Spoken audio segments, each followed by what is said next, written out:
Десетина предложени министри за новата влада, вклучително и мандатарот Зоран Заев, имаат богато досие од парични условни казни и кривични пријави. Дел од нив се со пријави за сериозни кривични дела, некои се уште се гонат за криминални действија, а дел од нив се и осудувани. Името на идниот премиер на Република Македонија Зоран Заев се споменува во низ за случај. Тој беше аболициран за случајот Глобал уште во 2008 година. Сега јавното обвинителство води постапки во кои истражува сомнежи за изборен криминал, злоупотреби на Заев и неговата администрација на законот за легализација на дивоградбите за случајот Цареви кули, како и јавното обелоденување за скандалозните тендери на јавното предпријатие Струмица газ, кои Заев наводно му ги давал на негов сопартиец, председател на Комисијата за енергетика на СДСМ.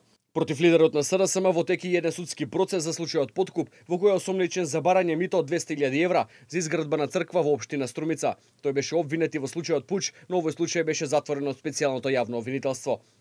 Осомничени за изборни измами во истрагите кои ги води основното јавно обвинителство си и братот на лидерот на СДСМ Вице Заев и староновиот министер за внатрешни работи Оливер Спасовски. Според јавното обвинителство станува збор за сомненија за нелегално финансирање на кампањата и корупција при изборниот процес, односно купување на гласови или правно влијание врз волјата на гласачите. Освен дел од раководството на СДСМ и неколкумина од предложените министри од ДУИ се со кривични пријави. Неодамна и самиот Заев во телевизиско интервју рече дека СДСМ поднеле кривични пријави против тројца од интегративците, кои сега ќе бидат вице-премиери и министри во новата влада. Кривични пријави заработиле поранешниот портпарол на ДУИ и нов вице-премиер за евроинтеграција Бујар Османи, кој е осомничен за нелегални набавки за реконструкција на државна болница во износ од 400.000 евра, додека министеруваше со Министерството за здравство. Поднесени се кривични пријави, ако не се лажам, за Бујар Османи, за Муса Џафери се поднесени. Поднесени се кривични пријави, ако не се лажам, и за некои политичари во делот на тетово-индустријската зона.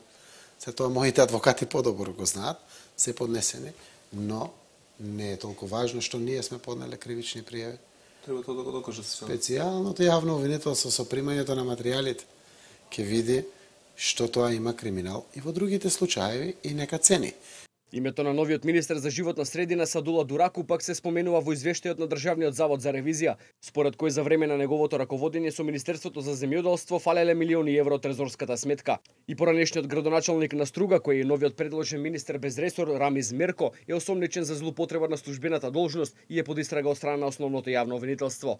Во казнената евиденција со по неколку парични условни казни се води предложениот министер без ресор Самка Ибраимовски, како и неговиот колега Аднан Кјахил, кој има кривична пријава за сторен царински прекршок. Мандатарот Заев рече дека во владата нема да има членови кои се под истрага на обвинителството, но ги признава само случаите на специјалното јавно обвинителство, а не и на основните јавни обвинителства, кои ги смета за политички мотивирани.